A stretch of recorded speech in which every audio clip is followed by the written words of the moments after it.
झालं सायकॉलॉजी झाल्यानंतर सुद्धा कुठेतरी असं वाटत राहिलं की मला प्रॅक्टिकल एक्सपिरियन्स नाहीये. तुम्हाला तो एक्सपिरियन्स मिळत नाही की कसं बोलायचं किंवा कुठली थेरपी वापरायची. EFT म्हणजे emotional freedom technique. It's a tapping technique. आपण खूप वेळा ऐकतो की मला ट्रॉमा या गोष्टीचा आहे. काय होतं 20 सेकंद सुद्धा पुरतात एखादी गोष्ट एखादा माणूस ट्रॉमामध्ये जायला.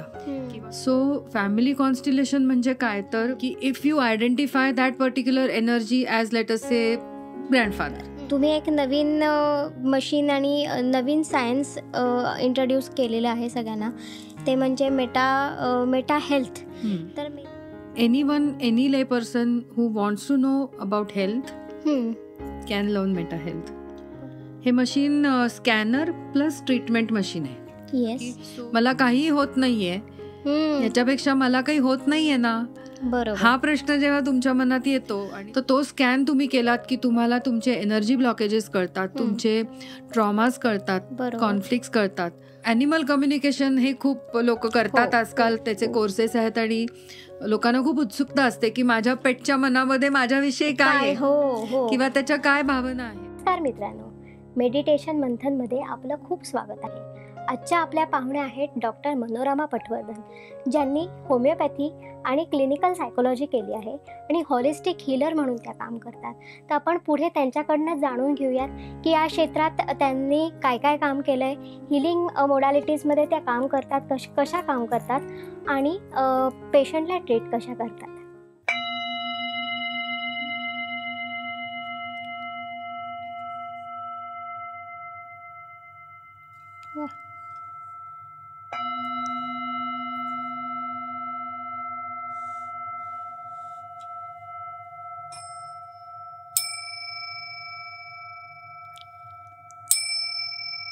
सुंदर.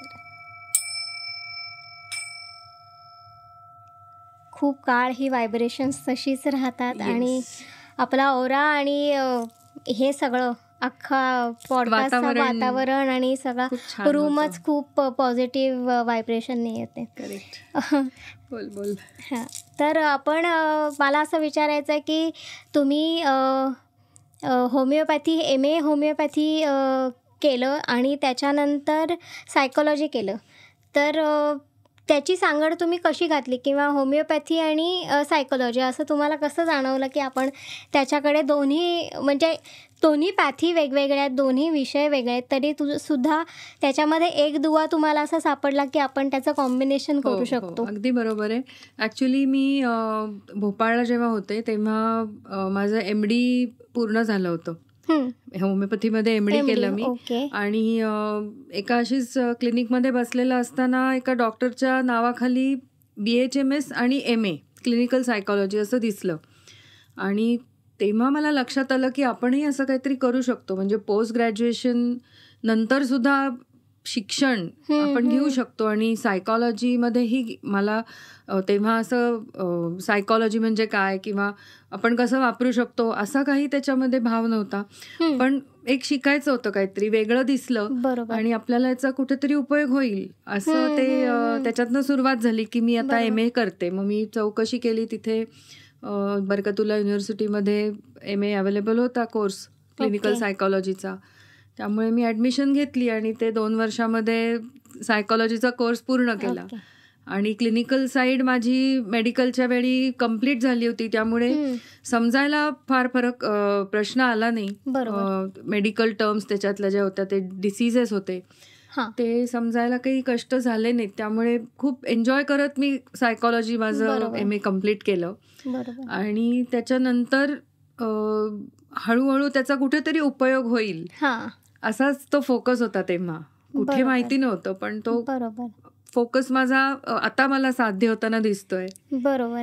तुम्ही आता म्हणजे सायकोलॉजी त्याच्यामध्ये पण वेगवेगळे सब्जेक्ट्स असतात, तर त्याच्यामध्ये म्हणजे चाइल्ड सायकोलॉजी असते, ह्युमन सायकोलॉजी तर सायकोलॉजीमध्ये असते, पण त्याच्यामध्ये तुमचा म्हणतो ना की एक प्रकारचा ट्रीटमेंट करताना एक हातखंडा होतो त्या गोष्टीमध्ये की आपण पेशंटला कसं ट्रीट करायचं आहे, तर ते कसं ट्रीट करता येतं त्या दोघांमध्ये. त्याच्यासाठी ॲक्च्युली कसं झालं, सायकॉलॉजी झाल्यानंतर सुद्धा कुठेतरी असं वाटत राहिलं की मला प्रॅक्टिकल एक्सपिरियन्स नाही आहे. कारण unless and until you intervene the patients or you intervene the subject on practical ground, तुम्हाला तो एक्सपिरियन्स मिळत नाही की कसं बोलायचं किंवा कुठली थेरपी वापरायची किंवा त्याचा इफेक्ट कसा दिसतो. मग त्यांना जर काही सायमल्टेनियसली आणखीन काही गोष्टींची गरज पडली, जसं कधी कधी काय होतं क्लिनिकल सायकॉलॉजीच्या प्रॅक्टिसमध्ये तुमच्याकडे ऍक्च्युली क्लिनिकली डायग्नॉस्टिक केसेस येऊ शकतात किंवा येतात आणि मग तेव्हा त्यांना सायकॅट्रिक मेडिसिन्सची गरज पडते. बरोबर. तेव्हा तुम्हाला सायकॅट्रिक डॉक्टरचा सल्ला घ्यायला लागतो किंवा त्यांना पेशंट्सना त्यांच्याकडे रेफर करायला लागतं. बरोबर. तर बिईंग अ होमिओपॅथिक डॉक्टर माझ्याकडे ते लिमिटेशन फारसं नव्हतं, कारण मी तिथे होमिओपॅथिक ट्रीटमेंट देऊ शकत होते त्यांना. त्यामुळे सायकॉलॉजीच्या साठी म्हणजे काउन्सिलिंगच्या साठी जे लोक येतात किंवा जे लोक येत होते माझ्याकडे, अजूनही येतात, त्यांना मी होमिओपॅथिक ट्रीटमेंट देऊ शकते. सो होमिओपॅथी आणि बागफ्लॉवर रेमेडी म्हणजे पुष्पौषधी बऱ्याच लोकांना माहिती आहे, त्यामुळे ते मी देऊ शकत होते.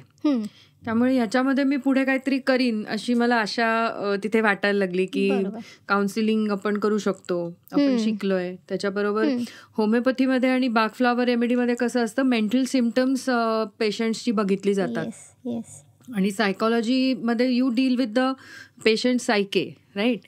त्यामुळे होमिओपॅथीची औषधं आणि फ्लॉवर रेमेडीज हे दोन्ही कॉम्प्लिमेंटरी माझ्या काउन्सिलिंग सेशन्सना ते होतं. बरोबर. आणि त्यामुळे मला असं ते सायकॅट्रिस्टकडे पाठवायला तर लागतंच, म्हणजे काही काही ज्या केसेस असतात तिथे तुम्हाला मदत घ्यायला लागते. बरोबर. पण ते हर्डल किंवा तो ब्लॉकेज तिथे होऊ शकत नाही. बरोबर. किंवा मी थांबत नाही तिथे, मी हे वापरू शकत असल्यामुळे. बरोबर. त्यामुळे माझा जर्नी तसा हळूहळू सुरू झाला की सायकॉलॉजी आणि होमिओपॅथीची सांगड मी घालू शकले. बरोबर. आणि दॅट्स हाऊ इट इज. आणि त्याच्यामध्ये सुद्धा तुम्ही मॅरेज काउन्सिलिंग खूप मोठ्या पद्धतीने करता. हां, कसं आहे आता काउन्सिलिंग एकदा म्हणलं की वेगवेगळ्या पद्धतीचं काउन्सिलिंग असतं. बरोबर. त्याचे तुम्ही असं स्वतःला थांबवू शकत नाही की मी फक्त करिअर काउन्सिलिंगच करतो, म्हणजे असंही करतात लोक. पण मी जास्त करून पेशंटशी बोलणं आणि ह्युमन इंटरॅक्शन हे त्याच्यावरती जास्त फोकस केला. बरोबर. मग त्याच्यामध्ये चाइल्ड काउन्सिलिंग, त्याच्यानंतर adolescent counselling, marriage counselling, pre marital post marital counselling हे भाग येतात. किंवा रिलेशनशिप इश्यूज हे येतात. आणि दुसरा सध्या माझा असा फोकस आहे की मेनोपॉज हा जो एक मोठा काळ असतो स्त्रीच्या जीवनामध्ये, जी तो ओव्हरकम करताना, म्हणजे जसं आपण म्हणतो प्युबर्टीमध्ये जेव्हा एक आंदोलन चालू असतं शरीरामध्ये, तसाच मेनोपॉजचा सुद्धा काळ खूप कठीण असतो आणि त्याच्याशी डील करणं हे आत्ताच्या वर्किंग वुमनला खूप अवघड आहे. बरोबर. कारण काम, घर आणि स्वतःचं मानसिक आरोग्य हे टिकवणं खूप गरजेचं असतं. त्याची गरज भासत असते, ती किती भासतीये आणि कशा पद्धतीने आपण त्याला सामोरं जातो हे खूप महत्त्वाचं असतं. त्यामुळे माझा आत्ताचा फोकस असा आहे की मेनोपॉझल एजमध्ये, मेनोपॉज सुरू व्हायच्या आधीचा काळ आणि मेनोपॉजचा काळ आणि त्याच्यानंतरचा काळ, ह्याच्यामध्ये बायकांना मदत करायची, त्यांना त्यांच्या इमोशनल टर्ब्युलन्सबद्दल माहिती द्यायची आणि त्यांची काय सायकॉलॉजी असते किंवा त्यांना तसं का होतंय याची जाणीव करून द्यायची. आणि त्याच्यामुळे बऱ्याचशा गोष्टी सोप्या पद्धतीने त्या डील करू शकतात त्यांच्या आयुष्यामध्ये. बरोबर. आणि तिथे नक्कीच काउन्सिलिंग सेशन्सचा, होमिओपॅथिक औषधांचा आणि पुष्प औषधांचा म्हणजे फ्लॉवर रेमेडीजचा फायदा होतो. ओके. आणि मग याच्यासाठी वेगवेगळ्या संस्थांकडे तुम्ही हे करता, म्हणजे त्यांना गायडन्स देण्यासाठी किंवा अवेअरनेससाठी? काय आहे असं? माझा फोकस गायनेकोलॉजिस्ट ज्या डॉक्टर्स आहेत त्यांच्याकडे आहे की त्यांच्याकडे पेशंट्सच त्यांचा लेडीज हा आहे. त्यामुळे त्यांनी अशा बायकांना एकत्र आणावं आणि त्यांना प्रॉपर एक वेगळ्या पद्धतीचं सेशन्स करवावेत असे, असं मला वाटतं. बरोबर बरोबर. आणि त्याच्या बरोबरीने जसा मला तुमची प्रोफाईल सगळी माहिती आहे, त्याच्यामुळे त्याच्यामध्ये थोडं साऊंड हिलिंग पण आहे, त्याच्यानंतर कलर थेरपी आहे, त्याच्यानंतर EFT आहे, मॅट्रिक्स आहे. अशा वेगवेगळ्या विषयांवरती, वेगवेगळ्या हिलिंग मोडॅलिटीजवरती तुम्ही काम करता. तर आपण डिफरन्शिएट करतो की एखादा समज आपल्याकडे पेशंट आला तर त्याला कुठल्या नंतरच्या एका विषयाकडे किंवा काय म्हणतो आपण मेडिकल ट्रीटमेंट त्यांना ह्याच्यातनं ह्याच्याकडे शिफ्ट कसं करायचं किंवा त्याला काय रेकमेंड करायचं की कशा पद्धतीने जर त्याला ट्रीट केलं तर तो लवकर बरा होईल. ओके. ॲक्च्युली ह्या ज्या तू आत्ता सगळ्या पॅथीज सांगितल्यास ना, त्याची सुरुवात माझी खूप वेगळ्या पद्धतीने झाली. म्हणजे आजकाल अजूनही समाजामध्ये कितीही तुम्ही शिकलेले असा, कितीही मोठ्या पोस्टवरती असा, काउन्सिलिंग म्हणलं की खूप वेगळ्या प्रकारची एक्सप्रेशन्स येतात. आणि मला काउन्सिलिंगची गरज नाही, मला काहीच होत नाही आहे, हे पहिल्यांदा येतं मनामध्ये. आणि ते बोलूनही दाखवलं जातं की काय गरज आहे. म्हणजे मेंटल हेल्थ अवेअरनेस वगैरे हे आजकाल खूप बोललं जातं आणि त्याचे खूप माणसं ओपनली बोलतात त्याच्याविषयी, पण करतात काय? नुसतंच बोलून काही फायदा होत नसतो. त्याच्यासाठी ॲक्च्युली थेरपीज घेणं गरजेचं आहे. सो मलाही अशी गरज पडली होती की जिथे मला लक्षात आलं की मला गरज आहे थेरपीजची, आणि मी तशा पद्धतीची थेरपी घेतली. त्याच्यामध्ये मला EFTचे सेशन्स मी घेतले. EFT म्हणजे emotional freedom technique. It's a tapping technique. आणि जो प्रॅक्टिशनर असतो त्यांनीच ते करून घ्यावं क्लायंटकडनं, असं मी सांगू इच्छिते. स्वतः EFT टॅपिंग करणं हे थोडंसं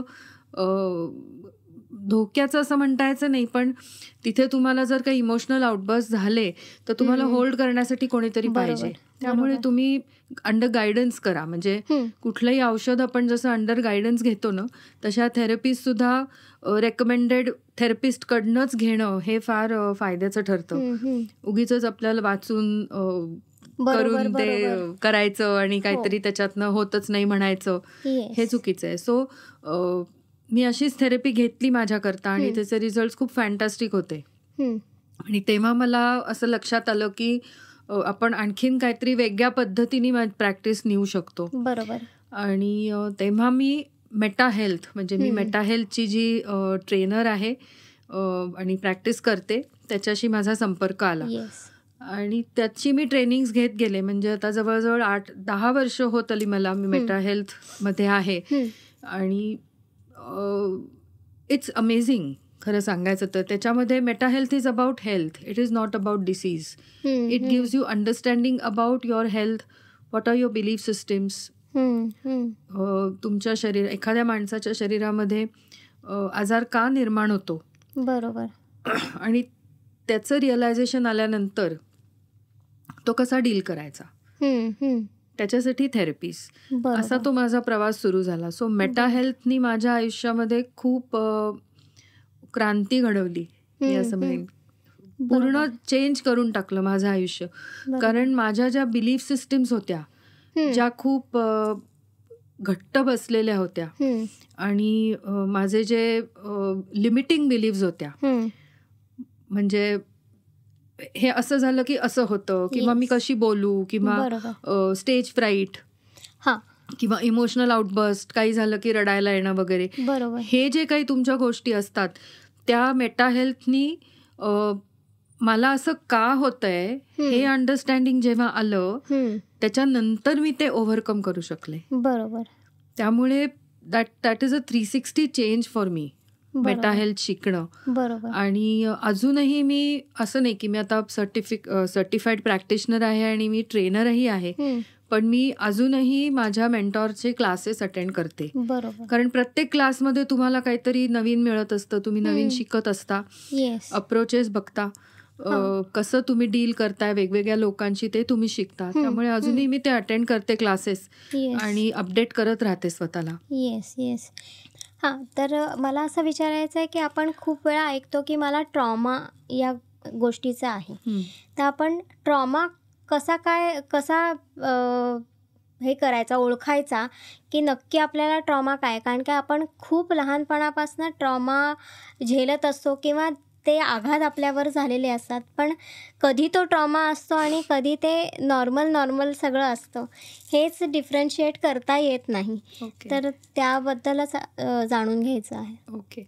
सो ट्रॉमा ही खूप आजकाल सहजपणे वापरला जाणारा शब्द आहे. ठीक आहे. ट्रॉमा किंवा कॉन्फ्लिक्ट किंवा मला डिप्रेशन आलंय किंवा मी एन्झायटी होतीये मला, हे असे येता जाता लोक आणि यंगस्टर्स आजचे खूप वापरतात शब्द. पण त्याच्या मागचं जे सायन्स आहे ना, ते समजून घेणं फार गरजेचं आहे. काय होतं, 20 सेकंद सुद्धा पुरतात एखादी गोष्ट, एखादा माणूस ट्रॉमामध्ये जायला किंवा शॉक लागायला.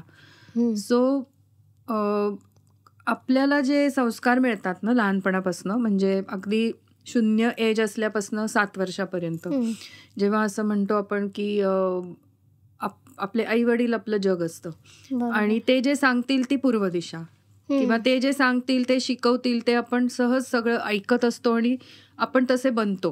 बरोबर. 7व्या वर्षानंतर आपलं जग हे थोडंसं बाहेर होतं, म्हणजे शाळा किंवा आपला परिसर, आपलं एन्व्हायरमेंट, ह्या सगळ्या गोष्टी आपल्या जगात येतात. बरोबर. आणि आपण त्याच्यातही बऱ्याच गोष्टी शिकत असतो.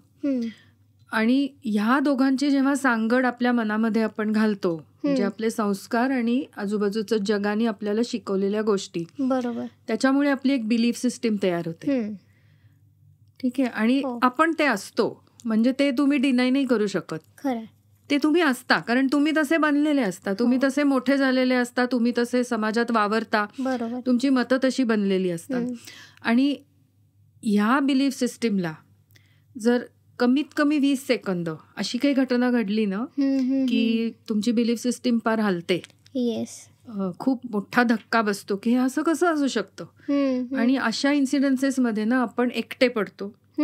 आपल्याला कुठलाही तिथे रिसोर्स नसतो त्याच्याशी डील करायला त्या क्षणी. बरोबर. आणि अनएक्सपेक्टेड असतं ते आपल्याला की असं काही होऊ शकतं. बरोबर. आणि ह्या सगळ्या घटनांतनं आपण एक आपली समजूत करून घेतो. बरोबर.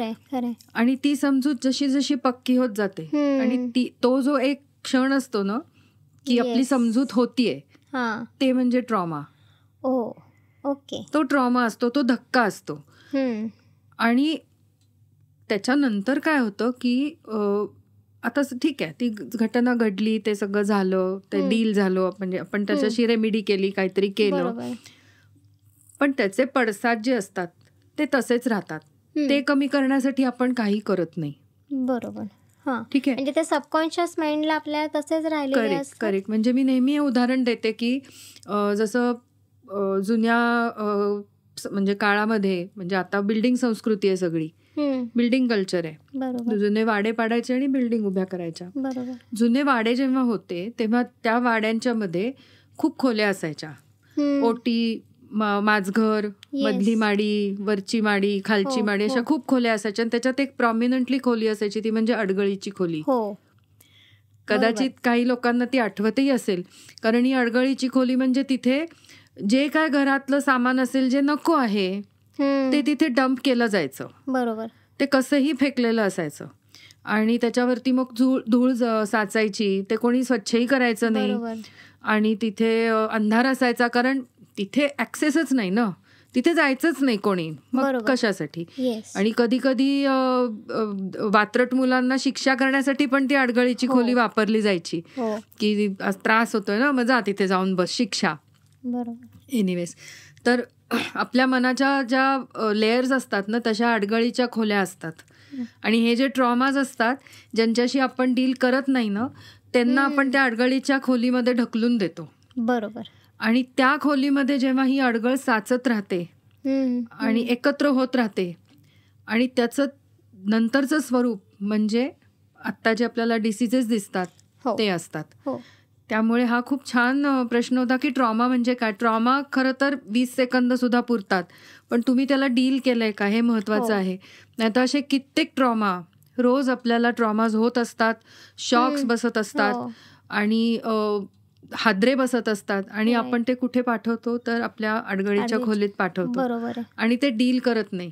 त्यामुळे तिथे त्या स्पेसमध्ये जेव्हा साचायला लागतं ना सगळं, तेव्हा ते हळूहळू डिसिजेसच्या स्वरूपामध्ये बाहेर येतं. बरोबर आहे. म्हणजे एक ट्रॉमाला एक ऑर्गन धरला तरी चालेल की तो ऑर्गन अफेक्ट व्हायला लागतो. मे बी त्या ट्रॉमामुळे किंवा त्या एका सिच्युएशनमुळे आपण तिथे काहीसा पडसाद उमटतो. बरोबर. म्हणजे हा पडसाद मी थोडंसं आणखीन याच्यावरती सांगेन की हे जे असे ट्रॉमाज असतात ना ते प्रत्येकाचं समजूत असते करून घेतलेली की मला असं वाटतंय. It's a subjective feeling, right. It is not at all objective. जे तुला आज वाटेल तसंच मला वाटायचं जरुरी नाहीये. त्यामुळे एखाद्या माणसाने त्याचा जो करून घेतलेला समज आहे त्या समजाप्रमाणे त्या कॉन्फ्लिक्टचे पडसाद हे त्याच्या ब्रेनचे जे 4 लेयर्स आहेत त्याच्यावरती उमटत असतात. बरोबर. आता समजा आपण म्हणलं की एखाद्या माणसाने अशी समजूत करून घेतली एखाद्या घटनेला धरून की मला काहीच किंमत नाहीये त्याच्यामध्ये, त्या घटनेमध्ये. मी कोण, माझं काय, होऊ दे त्यांचं, मग मी बघीन, असं काहीतरी की त्याला काहीच किंमत नाही.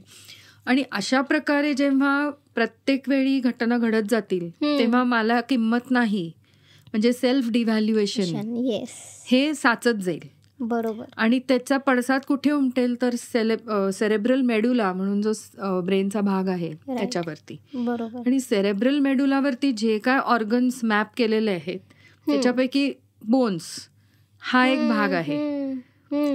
त्यामुळे ह्या कॉन्फ्लिक्टचे परिणाम आपल्याला बोन्सवरती दिसायला लागतील. बरोबर. आणि आपण करेक्ट युजली असं आपण म्हणतो की उतार वयामध्ये हाडांची दुखणी होतात किंवा बोन डेन्सिटी कमी होते. तर त्याच्यामध्ये खूप डीप आपण आता जायला नको कारण हा खूप मोठा टॉपिक आहे. पण हे लक्षात घे की अशा प्रकारचे ट्रॉमाज जेव्हा तुम्ही डील करत नाही त्याचे पडसाद ब्रेनवरती पडतात. आणि ब्रेनवरती जे कुठले ऑर्गन्स मॅप केलेले आहेत त्या ऑर्गन्समध्ये तुम्हाला कालांतराने सिम्पटम्स दिसायला लागतात आणि डिसीज जनरेशन होतो. बरोबर. त्यामुळे आपण काय करतो, सिम्पटम दिसायला लागली ना की डॉक्टरकडे जातो की आता आम्हाला काहीतरी होतंय आणि आता आम्हाला औषध द्या. पण आपल्याला काम कुठे करायची गरज असते, काय समजून घ्यायची गरज असते की आपल्याला कॉन्फ्लिक्ट्स काय आहेत, आपले ट्रॉमाज काय आहेत, आपली बिलीफ सिस्टीम काय आहे, आपले लिमिटिंग बिलीफ्स काय आहेत, जेणेकरून ही डेव्हलप झालेली जी घटना आहे सिम्पटम्सच्या आणि डिसिजेसच्या रूपातली ती एका ठिकाणी आपण थांबवू शकतो. आणि ती ज्या पद्धतीने पुढे जातीये, वाढतीये, फास्ट जर वाढत असेल तर ती थांबवू शकल्यामुळे किंवा त्याचा स्पीड आपण कमी करू शकतो. कारण तुम्हाला तिथे अंडरस्टँडिंग येतं की असं का झालंय. आणि मेन कॉज पर्यंत आपण ऍब्सोल्युटली मेन कॉज पर्यंतच जायला पाहिजे. नाहीतर काय आजकाल दररोज नवीन डिसीजचं डायग्नोसिस होत असतं आणि कित्येक वेळा डॉक्टर सुद्धा म्हणतात की ताप येतोय, काही नाही, काही रिपोर्ट्समध्ये काही नाहीये. बरोबर. काहीच निदान होत नाहीये. मग असं का? कारण काय मनावरच त्याचा इफेक्ट झालेला आहे तर मनच आपल्याला पहिल्यांदा क्युअर करणं गरजेचं. ऍब्सोल्युटली. त्याच्यासाठी माझं जे काम आहे, माझ्या ज्या पॅथीज आहेत त्याच्यासाठी आहेत. हो. कारण काय मला माहिती आहे की होमिओपॅथी ही अशी पॅथी आहे की जी पौर्णिमा अमावस्या सुद्धा त्या विचारतात की तुम्हाला ट्रिगर पॉइंट्स काय आहेत त्याचे आणि त्याच्यावरती औषधं दिली जातात. तसंच मॅट्रिक्स रिप्रिंटिंग जे म्हटलात ते पण तसंच काम करतं काहीसं. हो. आता ह्या ज्या मी पॅथीज वापरते ना त्या बऱ्याचशा म्हणजे सायकॉलॉजीच्या काउन्सिलिंगमध्ये पण वापरतात. फॉर एक्झाम्पल ड्रॉइंग अनालिसिस आहे, कलर थेरपी आहे. पण मी जे कलर थेरपी वापरते ते ल्युशर कलर थेरपी वापरते. म्हणजे त्याच्यामध्ये काही कलर्सची कार्ड्स असतात आणि ती कार्ड्सला नंबर्स दिलेले आहेत. ते कार्ड्सचा सिक्वेन्स पेशंट कशा पद्धतीने तुम्हाला देतो त्या पद्धतीने त्या कॉम्बिनेशन्स वरनं त्याची सायकॉलॉजी आम्ही बघतो की काय एक्झॅक्टली आहे, why he has chosen that particular combination of colours. ठीक आहे. सो ह्याचंच एक ऍप्लिकेशन म्हणजे ड्रॉइंग अँड कलर अनालिसिस. म्हणजे आपण पेशंटला ड्रॉइंग्स काढायला सांगतो डिरेक्टली विथ क्रेयॉन्स. पेन्सिल आणि रबर काही वापरत नाही आपण तिथे. सो त्या ड्रॉइंग्सवरनं त्याचा ट्रॉमा काय आहे, तो कुठे स्टक झालाय, इनर चाइल्ड हिलिंगची गरज आहे का, किंवा काही अब्यूजची केस आहे का. कारण बऱ्याचदा असं होतं की सबकॉन्शियस लेवलला तुम्ही कसे ऑपरेट होता ते कधी कधी तुम्हाला ड्रॉइंग्समधनं दिसतं. त्यामुळे तुम्हाला एक्झॅक्टली रूट कॉज पर्यंत पोचायला या ड्रॉइंग्सनी खूप मदत होते. त्याचाच एक भाग म्हणजे ह्याच टेक्निकचा एक भाग म्हणजे मॅट्रिक्स रिइम्प्रिंटिंग. म्हणजे त्याच्यामध्ये यू रिव्हिजिट द ट्रॉमा. पेशंटला हळूहळू नॅव्हिगेट करत करत करत आपण त्या ट्रॉमाकडे घेऊन जातो परत. तिथे त्याला एम्पावर करतो. बरोबर. म्हणजे it's a process, it's a experiential process असं मी म्हणेन. म्हणजे त्याचं असं डेमॉन्स्ट्रेशन जरी मी केलं नाही इथे तरी सुद्धा त्या पेशंटच्या मनामध्ये काय चाललंय हे मी नाही दाखवू शकत. The person has to feel that की what is happening inside him. आणि जेव्हा त्याला त्या प्रोसेसमध्ये एम्पॉवरमेंट मिळते की नाऊ ही फील्स की yes I am strong enough to take that trauma, then he is recovered.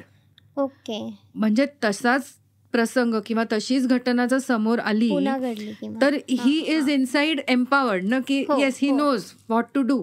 बरोबर. म्हणून मग तो शॉक घ्यायची, ते शॉक ॲब्झॉर्बर सारखं थोडंसं होतं की he knows what to do, he knows how to deal with the situation. त्यामुळे तितकी इंटेन्सिटी जाणवत नाही. हे खूप सुंदर टेक्निक आहे मॅट्रिक्स रिइम्प्रिंटिंग. म्हणजे एखादी घटना झाल्यानंतर ती जर सेम पुन्हा घडली तर आपलं मन ती घटना पचवून गेलेलं असतं, तर त्याच्यामुळे ती जरा जोरसे झटका धीरे से लगे असं थोडंसं त्याचं होतं. फक्त ते ट्रीट करणं गरजेचं असतं. Yes yes. आणि त्याच्या बरोबरीने साऊंड हिलिंग जे आहे, साऊंड थेरपी, ते पण चक्राजवरती काम आहे किंवा ते त्याच्याबद्दलही काही माहिती जाणून. हो, म्हणजे एक गोष्ट शिकताना दुसरी गोष्ट समोर आली आणि मी ती शिकत गेले, अशातला तो भाग आहे की ह्या सगळ्या सपोर्टिव्ह थेरपीज आहेत, एकमेकांना कॉम्प्लिमेंटरी थेरपीज आहेत. आता चक्र हिलिंग म्हणजे अशी एक ती कन्सेप्टच आहे, एनर्जीची कन्सेप्ट आहे की 7 चक्र असतात आणि ती वेगवेगळे ऑर्गन आणि ऑर्गन सिस्टीम्स रिप्रेझेंट करतात. त्यामुळे त्या पद्धतीचं जर सिम्पटम्स दिसले, एखाद्या माणसामध्ये असतील सिम्पटम्स, तर तुमचं कुठलं चक्र ब्लॉकेज आहे किंवा कुठे एनर्जी फ्लो होत नाहीये हे एकदा कळल्यावरती तुम्ही साऊंड बोल हिलिंग हे टेक्निक वापरू शकता, ज्याच्यामध्ये तुमची चक्र अलाइनमेंट होते, तुमची एनर्जी चांगल्या पद्धतीने फ्लो व्हायला लागते. आणि परत तेच की तुम्ही ज्या सुप्त अडगळीच्या खोलीतल्या ज्या सगळ्या भावना आहेत, ज्या तुम्हाला ॲड्रेस करायच्या नाहीयेत, त्याला सामोरं जायचं नाहीये, त्या रिसर्फेस होतात. त्यामुळे त्यांना डील करणं सोपं जातं. म्हणजे जेव्हा तिथे तुम्हाला हँड होल्डिंग सारखा जो प्रकार असतो ना की सपोर्ट मिळतो तुम्हाला, प्रोटेक्टिव्ह एन्व्हायरमेंटमध्ये जेव्हा तुम्हाला अशा प्रकारचं रिसर्फेसिंग ऑफ इमोशन्स होतं, जिथे तुम्ही नॉन जजमेंटल स्पेस ऑफर करता क्लायंटला, तेव्हा he feel supported and he feel secured. त्यामुळे ह्या थेरपीज ज्या आहेत त्या खूप चांगल्या पद्धतीने इफेक्ट करतात आणि तिथे तुम्हाला हिलिंग पण होतं आणि तिथे तुम्हाला इमोशन्सला डील करायला एक बळ मिळतं असं मी म्हणेन. म्हणजे मला असं जाणवतं त्याच्यामध्ये की या सगळ्या मोडॅलिटीजमध्ये किंवा पेशंटची सायकोलॉजी लक्षात घेता पेशंटला कायम असं वाटतं की मी एकटा पडलोय किंवा माझं ऐकून घेणारच काही कोणी नाहीये, तर तुम्ही याच्याकडे वळून थोडासा त्याचा आधार घेऊन ते आपला सपोर्ट सिस्टीम म्हणून. करेक्ट. म्हणजे त्याचा नॉर्मल काउन्सिलिंग तर मी करतेच. नॉर्मल काउन्सिलिंग मध्ये सुद्धा कधी कधी असं होतं की कुठेतरी थांबते ट्रीटमेंट. म्हणजे आपल्याला कळतच नाही की आता पुढे कसं डील करायचं. कधी कधी क्लायंट्स खूप रडायला लागतात, खूप अग्रेसिव्ह होतात, असं होऊ शकतं. बरोबर. मग तिथे तुम्ही काय करू शकता, मग कसं करायचं किंवा कोणाचा सपोर्ट घ्यायचा. राईट. ॲज अ थेरपिस्ट हे सुद्धा तुम्हाला माहिती पाहिजे ना. तिथे या माझ्या थेरपीज कामाला येतात. बरोबर. ॲज अ सपोर्ट म्हणून मी पण वापरते त्या. राईट. फक्त काउन्सिलिंग काउन्सिलिंग तुम्ही नुसतं सेशन्सच्या मागे सेशन्स करत बसलायत, बोलताय बरोबर. ही थेरपी ती थेरी वापरली ती थेरी वापरली असं नाही होऊ शकत. त्यामुळे हा सपोर्टिव्ह थेरपीज म्हणून मी वापरते. बरोबर. आणि त्याचा हिलिंगचा म्हणजे पूर्ण बरे होण्याचा जो काळ आहे तो प्रत्येकाच्या प्रमाणे वेगवेगळा असतो. डेफिनेटली कारण काय त्याला it is very objective technique. तुम्ही असं नाही सांगू शकत की आज आला तर लगेच 2 सेटिंग्स मध्ये तुम्ही बरे व्हाल, असं नाही सांगू शकत. व्हेरी डिफिकल्ट टू से. कमीत कमी 5 सेशन्स तुम्हाला रॅपो बिल्डिंग, मग त्याचं हिस्ट्री जाणून घेणं, त्याच्यावरती त्याला काय म्हणतात सेफ एन्व्हायरमेंट वाटणं. बरोबर. म्हणजे तो ओपन अप होईल जास्त. करेक्ट. ते हळूहळू प्रोसेस आहे ना ती, एकदम नाही होऊ शकत. त्यामुळे म्हणजे त्याला कुठलाही आपण टाइम बाउंड नाहीये ह्या गोष्टी. टाइम बाउंड नाहीये. एक सर्टन सेशन्स नंतर तुम्ही एक रिव्ह्यू घेऊन ठरवू शकता की आणखीन किती इंटेन्सिव्ह सेशन्सची गरज आहे. मग त्या पेशंटला असं वाटलं की नाही मला आता बरं वाटतंय तर मी ब्रेक घेऊ का, तर आपण ब्रेक देऊ शकतो. असं काही नसतं. बरोबर. किंवा त्याला परत जर काही व्हायला लागलं तर ही कॅन कंटिन्यू. आणि एक मला विचारायचा प्रश्न आहे की आपण हिलिंग आणि होलिस्टिक हिलिंग, तर होलिस्टिक हिलिंगचा अर्थ काय? कारण काय तो खूप ठिकाणी वापरला जातो, बट खरंच त्याचा अर्थ कोणाला माहित नाही की होलिस्टिक हिलिंग म्हणजे काय. आता होलिस्टिक हिलिंग म्हणजे संपूर्णपणे हिलिंग. अगदी त्याचा शब्दशः अर्थ घ्यायचा म्हटलं तर संपूर्णपणे बरे होणे. ठीक आहे. सो संपूर्णपणे म्हणजे काय, म्हणजे शारीरिक लेवल, मानसिक लेवल आणि तुमची स्पिरिच्युअल लेवल. ह्या तिन्ही लेवल्सवरती जेव्हा तुमचं हिलिंग सुरू होतं ना तेव्हा त्याला आपण होलिस्टिक हिलिंग म्हणू शकतो. म्हणजे शारीरिक लेवलवरती तुम्हाला जे सिम्पटम्स दिसतात, जो डिसीज आहे तो बरा व्हायला सुरुवात होणे. मानसिक लेवलमध्ये तुम्हाला जे मानसिक आंदोलन होतात किंवा जे मानसिक सिम्पटम्स दिसतात, एन्झायटी असते किंवा जे काय असतात गोष्टी, त्या तिथे तुम्हाला बरं वाटायला लागणं, तुम्ही स्वतःला होल्ड करू शकताय का, ही कंडिशन, ही परिस्थिती निर्माण होणं. आणि ह्या दोन्ही प्रोसेसेसमधनं जाताना तुम्ही एका ठिकाणी स्पिरिच्युअल हिलिंग पण करत असता. म्हणजे परत इथे मी असं म्हणेन की Indian context of psychology is very different than the context western psychology concept.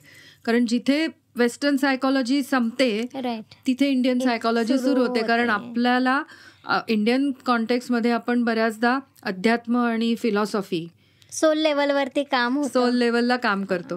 त्यामुळे मी स्पिरिच्युअल आस्पेक्ट आणला इथे की संपूर्ण सर्वांगीण विकास जसा म्हणतो ना तसं सर्वांगीण सर्व गोष्टींचा अंदाज घेऊन झालेली ट्रीटमेंट, म्हणून होलिस्टिक ट्रीटमेंट. ओके. राईट. त्याच्यामध्ये पण एक इतका वेगळा सब्जेक्ट आहे की तुम्ही ॲस्ट्रो होमिओपॅथी पण करता. What is Austro homeopathy? म्हणजे मला खरंच नाही माहिती की ग्रह आणि त्याच्यावरती होमिओपॅथीची किंवा फ्लावर रेमेडीज असं आहेत किंवा त्याचं ते मला नाही, कन्सेप्टच माहिती नाही आहे ॲक्च्युली. सगळं हे जेव्हा मी शिकत होते ना तेव्हा एक काय म्हणतात ॲस्ट्रॉलॉजी शिकायची हे माझी खूप इच्छा होती. एक गंमत म्हणून, मजा म्हणून किंवा काय असतं असं एक असतं ना तसं. तर मी ॲस्ट्रॉलॉजी शिकले आणि तेव्हा माझ्या गुरूंनी असं मला सांगितलं की अगदी सिम्पल भाषेमध्ये की ग्रह आणि त्यांचे जे कॅरेक्टर्स आपण शिकतो, तुम्ही असं इमॅजिन करा की तो एक माणूस आहे. ग्रह आहे एक माणूस आहे ज्याला जसा एक नॉर्मल माणूस असतो तसा ग्रह, नेचर पण तसाच असतो, त्याचा स्वभाव तो आहे जे आपण बघतो. राईट. मग अशा विरोधाभास असलेले ग्रह पत्रिकेमध्ये एकाच घरामध्ये असतील तर त्यांचं पटेल का? नाही पटणार ना. दोन वेगवेगळ्या भिन्न स्वभावाच्या माणसांचं पण पटत नाही. तशा प्रकारे पत्रिका बघा. ठीक आहे. सो हा एक वेगळा कन्सेप्ट मला तिथे मिळाला. आणि होमिओपॅथीची स्टुडंट असल्यामुळे स्वभाव बघणं किंवा मेंटल सिम्पटम्स किंवा कॉन्स्टिट्यूशन ऑफ अ पेशंट. बरोबर. कॉन्स्टिट्यूशन म्हणजे त्याचा जो काय पिंड आहे तो, त्याचा स्वभाव, त्याची शरीराची ठेवण, जडणघडण, सगळं मेंटल सिम्पटम्स असतात ते. तर ते कुठेतरी तुमच्या पत्रिकेमध्ये रिफ्लेक्ट होतात किंवा ती जी आम्ही पत्रिका रीड करतो त्याला अनुसरून कॉन्स्टिट्यूशन आपण शोधू शकतो. So that is Austro homeopathy. त्यामुळे बेसिक कॉन्स्टिट्यूशन मिळतं. हो, बेसिक कॉन्स्टिट्यूशन मिळाल्यामुळे तुम्हाला कॉन्स्टिट्यूशनल रेमेडी मिळते. बरोबर. आणि मग ती रेमेडी तिथे तुम्ही देऊ शकता पेशंटला, एस्पेशली इन क्रॉनिक केसेस. बरोबर. म्हणजे ज्याचा सन अफेक्टेड आहे तो माणूस थोडा अग्रेसिव्ह आहे, मंगळ अफेक्ट आहे तो पण अग्रेसिव्ह आहे, तर ते अग्रेशन कमी करण्याची जी रेमेडीज त्याच्यामध्ये आहे, असं ते काय म्हणतात कोरिलेशन आहे. किंवा आता ऍस्ट्रॉलॉजीमध्ये आपण दशा बघतो. तो एक म्हणजे कालखंड असतो ना एखाद्या ऍक्शन होण्याचा, आणि ते डू आणि अनडू याचा तो काळ म्हणजे दशा. सो जेव्हा ती पर्टिक्युलर दशा चालू असते तेव्हा त्या म्हणजे ज्याची दशा चालू असते, ज्या ग्रहाची दशा चालू असते ना, त्या ग्रहाचं कुठलं स्थान आहे पत्रिकेमध्ये. बरोबर. आता पत्रिका तू पण शिकलेली आहेस, त्यामुळे प्रत्येक स्थानाचं ऑर्गन सिस्टीम दिलेली आहे, तिथे डिसीजेस दिलेले आहेत, बरोबर. तर तो ग्रह त्या पर्टिक्युलर स्थानात असेल आणि त्याची दशा चालू असेल तर त्याप्रमाणे औषधं देणं किंवा मायझमॅटिक रेमेडीज देणं, ज्या होमिओपॅथीमध्ये ब्लॉकेजेस येतात तेव्हा देतात, अशी ती सांगड घालून होमिओपॅथीमध्ये आपण ऍस्ट्रॉलॉजीचा उपयोग करून घेऊ शकतो. बरोबर. आणि आजकाल बरीच लोक शिकतायत पण ते. हो, कारण का हा नवीन एक सब्जेक्ट आहे.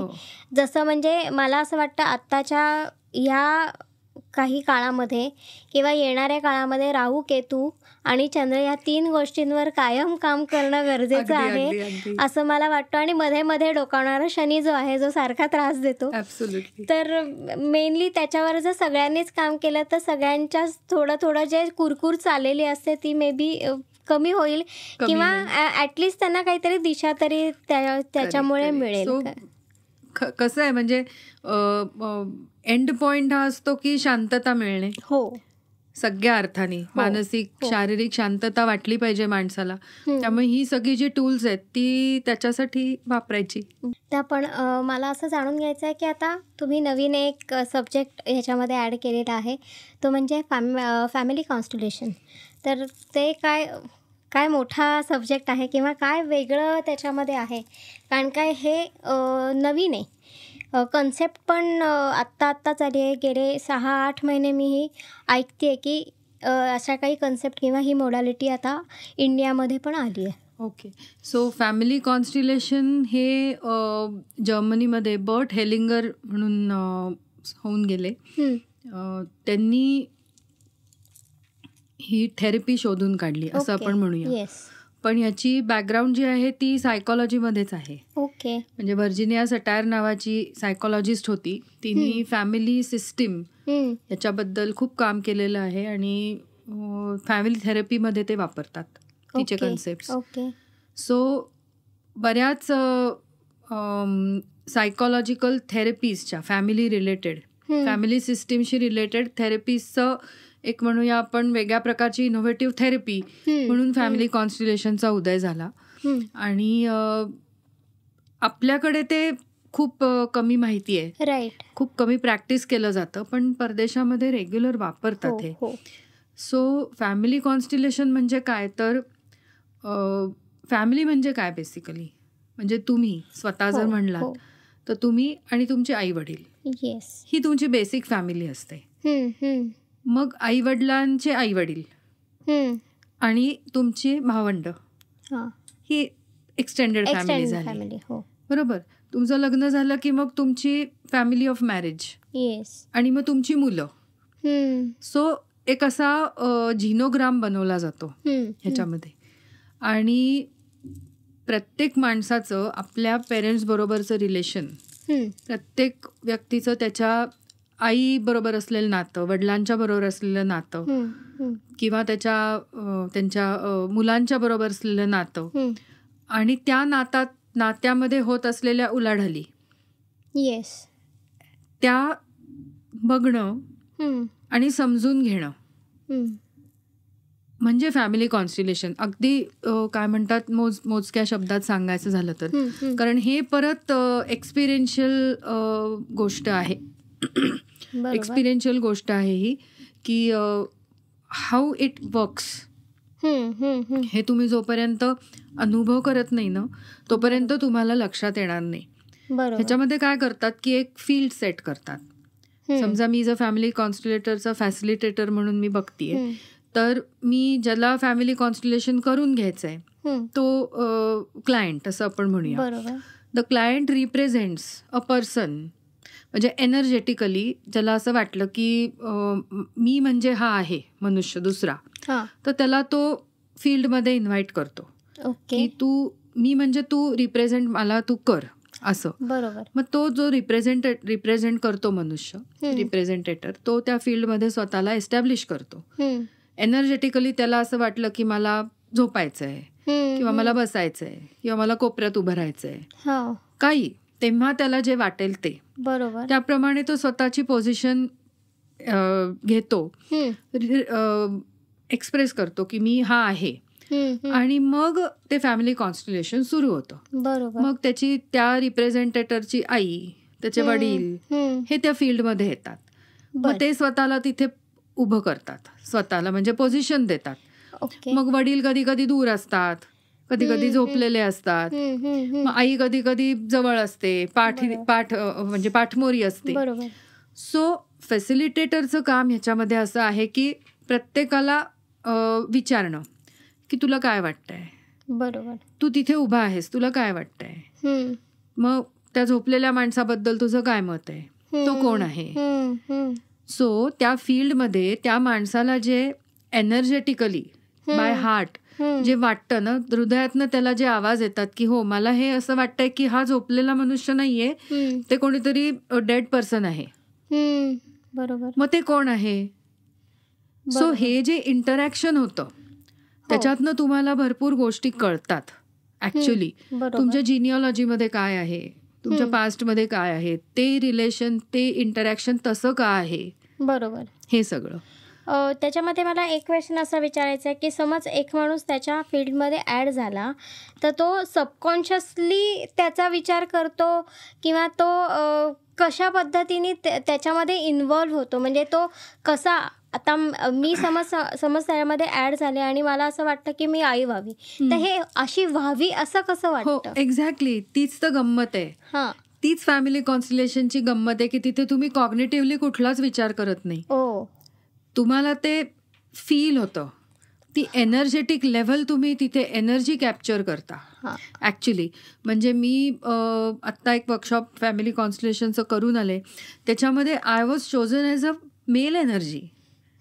I was father, I was son, I was never in my female shape or female body, right, because energetically the person felt that I am the male energy and the reactions I gave were coinciding as a male energetically. So मला त्या मुलीची किंवा माणसाची history माहिती असतं काही, तिथे संबंध नव्हता की काय आहे, काय झालंय वगैरे. It's just the energetic interaction in the field.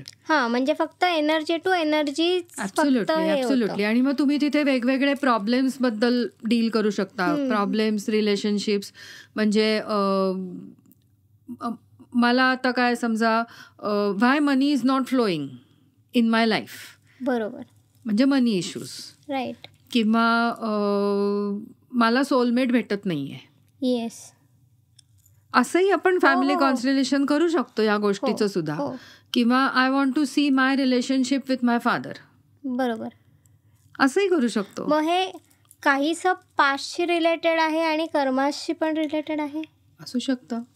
कारण काय तो माणूस या ह्याच्यामध्ये ते करतोय म्हणजे कुठेतरी त्याचा संबंध त्याच्या पास्टशी पण असू शकतं आणि ह्याच्यामध्ये तुम्ही कार्मिक लेवललाही असू शकेल. येस, डेफिनेटली आहे.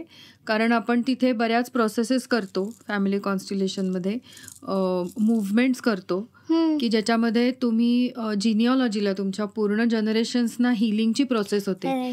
म्हणजे कोइन्सिडेंटली आत्ता जे मी वर्कशॉप केलं त्याच्यामध्ये शेवटच्या दिवशी म्हणजे 5th डेला अँसेस्ट्रल हिलिंग, राईट, मी तेच विचारणार होते, हे घेतलं.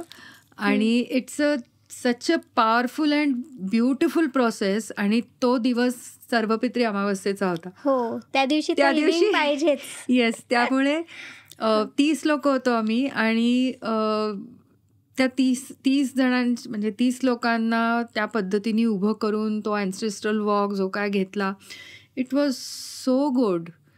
म्हणजे एक कसं आहे माहितीये का, परत आपण त्याच पॉइंटला येतो की Indian concept, Indian belief systems आणि वेस्टर्न बिलीफ सिस्टीम्स.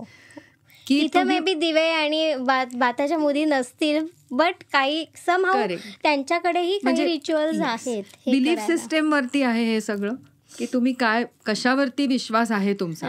तुम्ही जर म्हणलात की अँसेस्टर आहेत तर आहेत, तुम्ही म्हणलात नाहीत तर नाहीत, आहेत तर मग त्यांचं हिलिंग गरजेचं आहे. कारण प्रत्येकच माणूस 100 वर्षाच्या आयुष्यात आपल्या इच्छा आकांक्षा पूर्ण करून जाईलच असं नाही.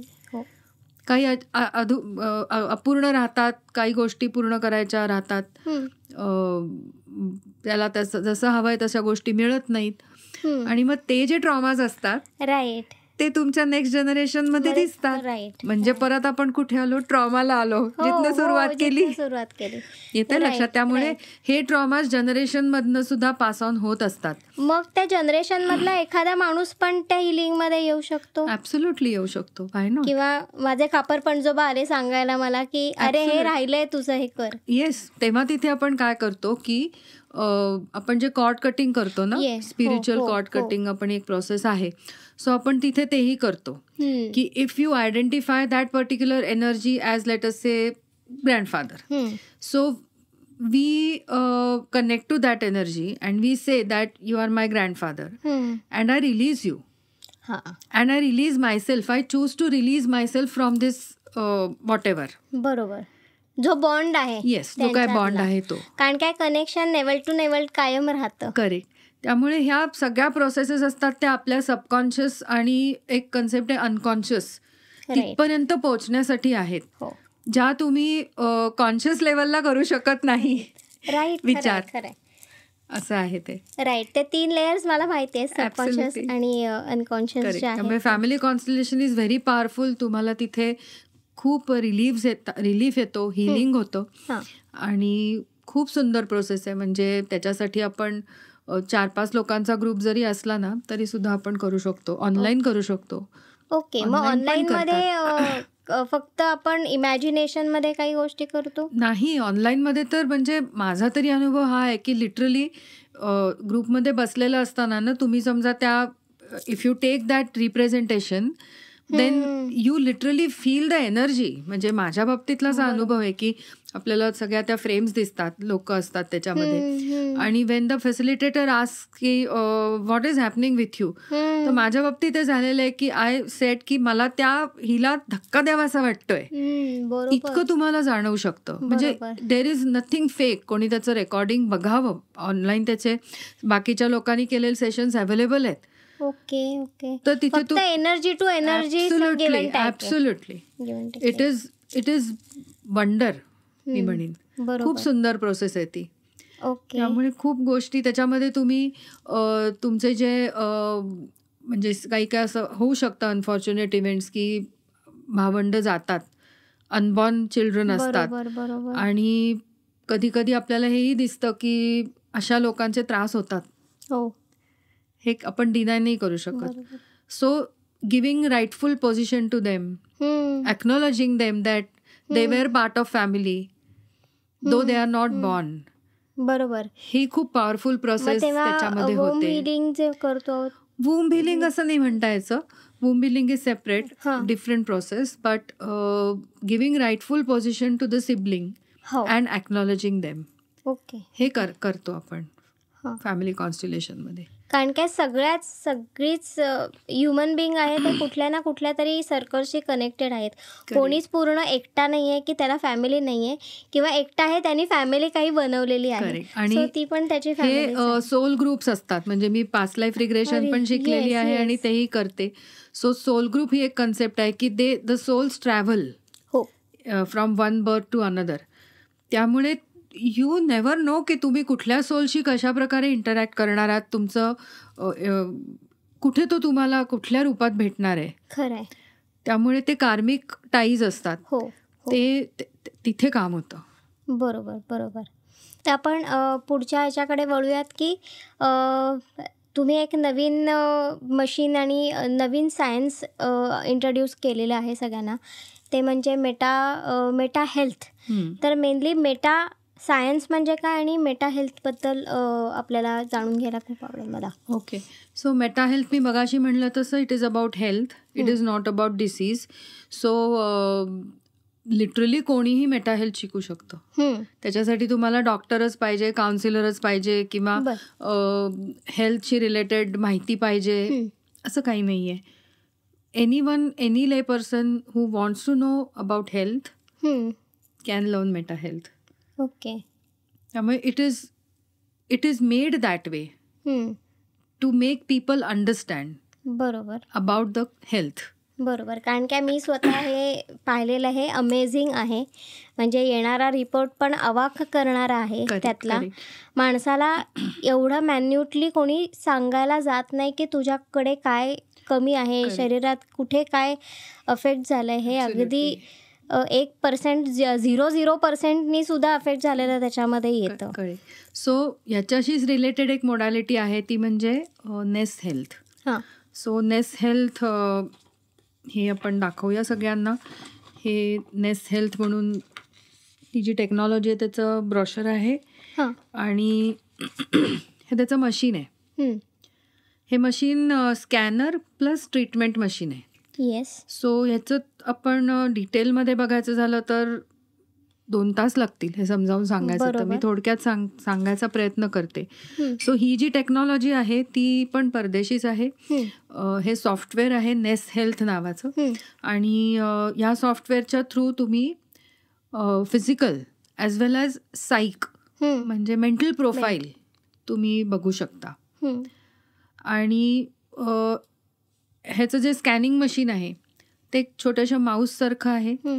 तो माऊस तुम्ही सॉफ्टवेअरला जोडला आणि त्याच्यावर हात ठेवला की तुमचं शरीराचं आणि मनाचं स्कॅनिंग हे 10 सेकंदाच्या आत होतं.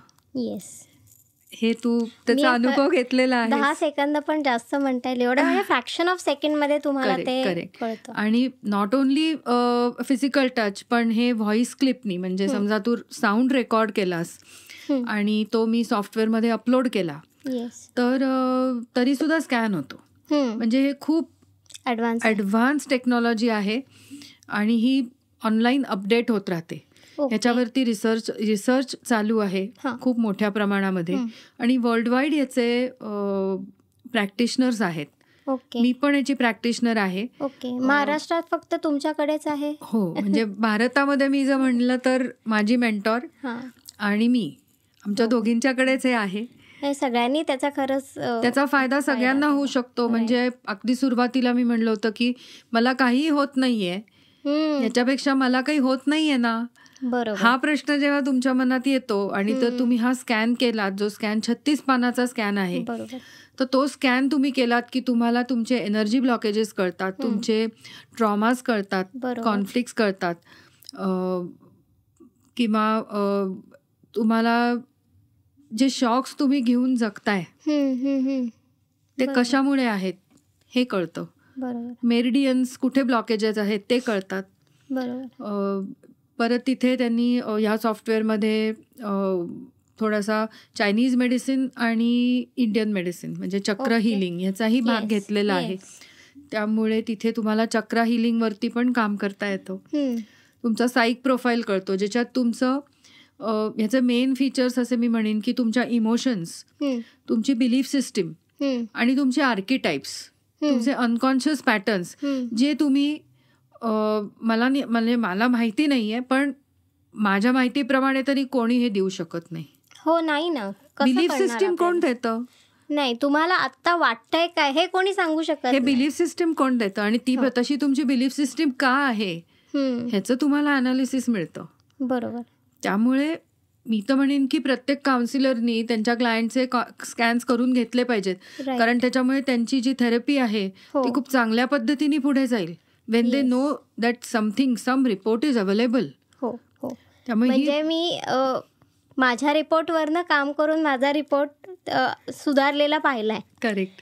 की काय कशावरनं काय करणं गरजेचं आहे हे झाल्यानंतर. आणि जेव्हा आत्ता ज्या आपण सगळ्या थेरपीज डिस्कस केल्या, तर ह्या एक पहिल्या रिपोर्ट नंतर ह्या थेरपीज घेतल्यानंतर आपण परत जर स्कॅन केला तर आपल्याला कंपॅरेटिव्ह स्टडीही करता येतो की आधी कसं होतं, आता किती कमी झालंय, आणखीन कशाची गरज आहे, आणि त्याप्रमाणे तुम्हाला कुठली थेरपी योग्य ठरेल, कुठलं औषध योग्य ठरेल. जो माझा पहिला प्रश्न होता की तुम्ही कसं ठरवणार की त्या माणसाला ट्रीट कसं करायचं. त्यामुळे ह्या स्कॅनचा उपयोग करून मी परत कशी म्हणजे जे रेजिम असतं की I can plan my therapy बरोबर अकॉर्डिंगली. बरोबर.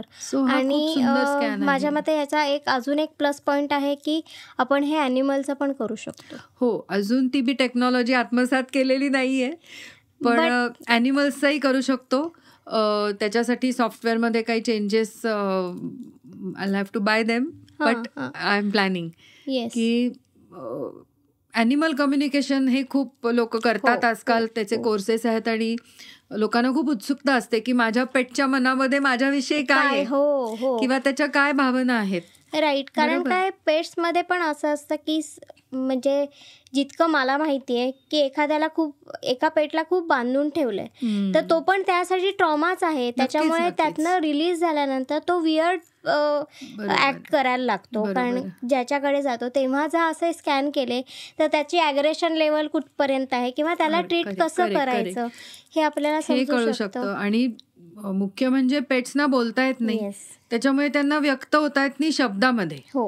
तर त्यांच्या इमोशन्सही ह्याच्यातनं कळू शकतात, त्यांच्या डिसिजेसचं रूट कॉज कळू शकतं. असं पेट्सलाही उपयोग होतो. आणखीन एक याच्यात स्कॅनमध्ये प्लस पॉइंट असा आहे की तुमच्या काय म्हणतात न्यूट्रिशनल लेवल्स ह्या तुम्ही जाणून घेऊ शकता. कुठलाही ब्लड रिपोर्ट न करता तुमचं बी कॉम्प्लेक्स किंवा मिनरल्स, विटमिन्स हे कशा पद्धतीने शरीरामध्ये प्रोसेस होत आहेत, तुम्हाला टॉक्सिसिटीज कुठल्या कुठल्या आहेत फिजिकल लेवलवरती. म्हणजे स्कॅनमध्ये असं स्पष्ट म्हणलेलं आहे की एखादी गोष्ट तिथे आहे किंवा नाही, किंवा जर जास्त प्रमाणात तो मार्कर दिसला ह्याचा अर्थ असा नाही की ती रिपोर्टमध्ये येईल किंवा नाही येणार. ती गोष्ट तिथे दिसते याचा अर्थ त्या गोष्टीकडे तुम्हाला व्हिजिलंटली बघायला पाहिजे की ती गोष्ट का प्रोसेस होत नाहीये. त्यामुळे आजकालच्या जगामध्ये आपण गॅरंटी देऊ शकत नाही आपल्या फूड आर्टिकल्सची की आपण काय खातोय, कुठली भाजी खातोय, त्याच्यामध्ये कुठली खतं घातली जातात किंवा काय आपण पोटात घालतोय आपल्या, ती टॉक्सिसिटी लेवल सुद्धा आपण या स्कॅनमध्ये बघू शकतो. त्याच्यानंतर जे IT कंपनीमध्ये काम करणारी लोक आहेत IT सेक्टरमध्ये, ते 24 तास 24/7 वायफायच्या छत्रछायाखाली बसलेले असतात. त्यांच्यावरती ह्या वायफायचा काय टॉक्सिक परिणाम होतोय, काय रेडिएशन्सचा परिणाम होतोय, त्याचा उपाय म्हणजे हे मशीन आहे की त्याची टॉक्सिसिटी लेवल कमी कशी करावी. तर ह्या मशीनमध्ये फ्रिक्वेन्सी सेट केलेले आहेत, आपण ते देऊ शकतो. किंवा स्कॅनमध्ये जी रेकमेंडेशन्स येतात तर त्याच्यामध्ये त्या रेकमेंडेशन प्रमाणे ह्या मशीनची ट्रीटमेंट आपण देऊ शकतो पेशंटला. त्यामुळे होतं काय की जे एनर्जी ब्लॉकेजेस आहेत ते रिलीज व्हायला मदत होते आणि तुम्ही कुठलीही त्याच्यानंतर थेरपी घ्या ती चांगल्या पद्धतीने लागू पडते. बरोबर. म्हणून ह्याचं खूप महत्व मला वाटतं थेरपीमध्ये. आणि हे मशीन समज ट्रीटमेंट घ्यायची झाली त्याची, तर साधारण किती वेळाची ती ट्रीटमेंट असते? It depends actually. परत ऑब्जेक्टिव्हच आहे ते, सब्जेक्टिव्ह आहे एखाद्याला किती गरज पडेल. पण 6 मिनिटाची एक सायकल, अशा 5 सायकल्स युजली मी अर्ध्या तासाची ट्रीटमेंट अशा देते. आणि बाकी तर सेशनमध्ये चालूच असतात गप्पा मारणं किंवा therapy. It's a part of therapy. So anything is possible. हे झाल्यानंतरचा स्कॅन मात्र हे मलाही माहिती आहे की तो बदललेला असणारच आहे. कारण काय ते रूट कॉज म्हणजे आपण रूट कॉज जे आहे ते आपण ट्रीट केलेलं आहे. हो नक्कीच. ट्रीट करायला सुरुवात केली असं आपण म्हणूया. बरोबर. एक सुरुवात झालेली आहे एनर्जी ब्लॉकेजेस जाण्याची. बरोबर. त्यामुळे हा सगळा होलिस्टिक अप्रोच माझ्या थेरपिस्टचा आहे. येस. आणि या सगळ्या गोष्टी जर कोणाला शिकायच्या असतील तर त्यांच्यासाठी एक तुमच्याकडनं शिकू पण शकतात त्या. तर माझ्याकडनं मेटा हेल्थ शिकू देत असं मी म्हणेन, कारण मी ट्रेनर आहे मेटा हेल्थची. बाकी ह्या ज्या थेरपीज आहेत त्या कुठे अवेलेबल आहेत किंवा त्यांना जर उपयोग करून घ्यायचा असेल तर I can tell them. Yes, कशा पद्धतीने त्या शिकू शकतात. येस. आणि ज्यांना कोणाला मी खरंच सजेस्ट करेन की ज्यांना कोणाला त्याची खरंच गरज आहे की आपल्याला खरंच एका ट्रीटमेंटची गरज आहे, तर मनोरमा मॅमला खरंच तुम्ही कनेक्ट करा आणि ड्रास्टिक चेंज तुमच्या लाईफ सायकलमध्ये आणि एक आपलं काय म्हणतो, आपली रोजची जी हे आहे ना जगणं आहे त्याला ट्रीट कसं करावं किंवा आपण किती चांगलं जगावं हे तुम्हाला जाणून घेता येईल आणि तुमच्या पूर्ण जीवनाला एक थोडासा नवीन पॉईंट ऑफ व्ह्यू देऊन त्याची सुरुवात करता येईल की काय जे लॅक्युनाज आहेत त्याच्यावरती काम करता येईल, ट्रॉमाजवरती काम करता येईल. शेवटी काय आहे की सगळ्यांना खूप शांतपणे जगायचं आहे. करेक्ट. त्याच्यासाठी रात्री शांत झोपायचं आहे आणि सकाळी शांतपणे उठायचं आहे की मी माझ्या रुटीनला सुरुवात करू शकेन. करेक्ट. जर डोक्यामध्येच खूप कलकल असेल आणि काहीच होणार नसेल. आणि हे सगळं लोक खूप करतात पण आजकाल. काउन्सिलिंग घेणं किंवा सेशन्स करणं, पण एखादी नवीन पॅथी आली की त्याच्याकडे साशंक दृष्टीने बघितलं जातं. त्यामुळे मी असं म्हणेन की या सगळ्या गोष्टींच्याकडे तुम्ही जरूर व्हिजिलंटली बघा, मदत होतीये म्हणून बघा आणि तुमची मानसिकता बदला. राईट. पॉझिटिव्ह अप्रोच ठेवणं हे आपल्या हातात आहे, कारण त्याच्या ज्या अर्थी याचा रिसर्च झालाय त्या अर्थी त्याचा काहीतरी उपयोगच होणार आहे, नाही तर कोण काही करेल. आणि मला तरी आतापर्यंत जे काय मी स्कॅन्स केले त्यांनी असं काही म्हणलं नाही की हा आमच्याकडे काय असं काही नाही झालेलं. म्हणजे जे काय ट्रॉमास त्याच्यामध्ये दिसतात ते ऍक्च्युली कोरिलेट करतात लोक. हे खूप सुंदर त्याच्यातनं आपल्याला फाइंडिंग्स मिळतात. बरोबर. नाही, मी खरंच रेकमेंड करेल सगळ्यांना आणि आम्ही नंबर नक्कीच त्यांचा देऊ त्याच्यामध्ये की मॅमला खरंच तुम्ही अप्रोच करा आणि खरंच जे काही तुमचे प्रॉब्लेम्स आहेत किंवा ज्याला तुम्हाला ना डील करता येत नाही आहे त्या छोट्याशा काउन्सिलिंग सेशननी किंवा या थेरपीजनी जर तुम्हाला खरंच आपलं आयुष्य सुधारता येणार असेल ना तर नक्की तुम्ही त्याचा लाभ घ्या. अशा सुंदर अजून खरंच गप्पा आपल्याला कंटिन्यू करता येतील, कारण काय विषय खूप व्हास्ट आहे प्रत्येक ठिकाणी आणि काही वेगळ्या गोष्टी आपण शिकत राहतो. तर आपण नक्की काही नवीन गोष्टी आल्यावर पुन्हा पॉडकास्ट करूयात की नवीन काही गोष्टी आपल्याला इंट्रोड्यूस करता येतील. आणि आपलं सगळ्यांचं एकच एम आहे की सगळ्यांच्या लाईफमध्ये काही ना काहीतरी पॉझिटिव्ह सुरुवात व्हावी आणि मागच्या सगळ्या गोष्टी विसरून ते पुढे जावेत. राईट. मी असं म्हणणार नाही, परत एकदा माझा थेरपिस्ट वर आला, विसरायला नको, फक्त त्या डील करायला चांगल्या पद्धतीने डील करायला शिकूया आपण. कारण काय आघात तर प्रत्येकावरच होतात, पण ती डील करण्याची आणि त्यातनं पुढे जाण्याची जी क्षमता वाढवूया. राईट.